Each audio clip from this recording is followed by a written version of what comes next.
आप सुन रहे हैं एजी एंटरटेनमेंट की धमाकेदार प्रस्तुति।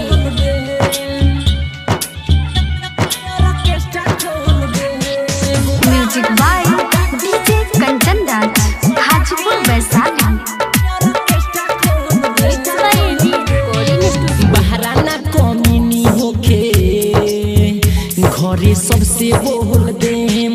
बहराना कमीनी होके घरे सबसे बोल देम। तो एगो माल पटाके ऑर्केस्ट्रा खोल देम। एगो माल पटाके ऑर्केस्ट्रा खोल देम। आप सुन रहे हैं एजी एंटरटेनमेंट की धमाकेदार प्रस्तुति।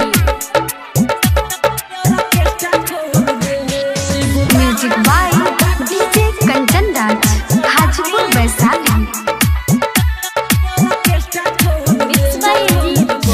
नाची संगे हमहु संगे नाचब।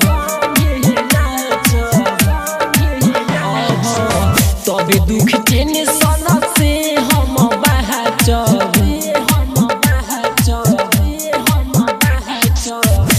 नाची संगे हमहु संगे नाचब।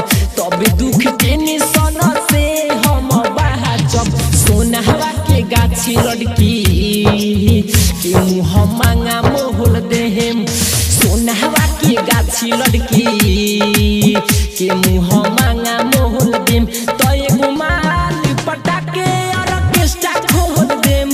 एगो माल पटाके ऑर्केस्ट्रा खोल देम। आप सुन रहे हैं एजी एंटरटेनमेंट की धमाकेदार प्रस्तुति। Music by DJ Kanchan Raj, Hajipur Vaishali.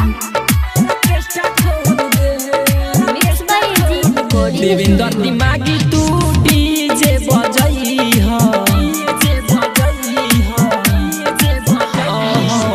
रौशन राजू साथे महाजा उठई ह।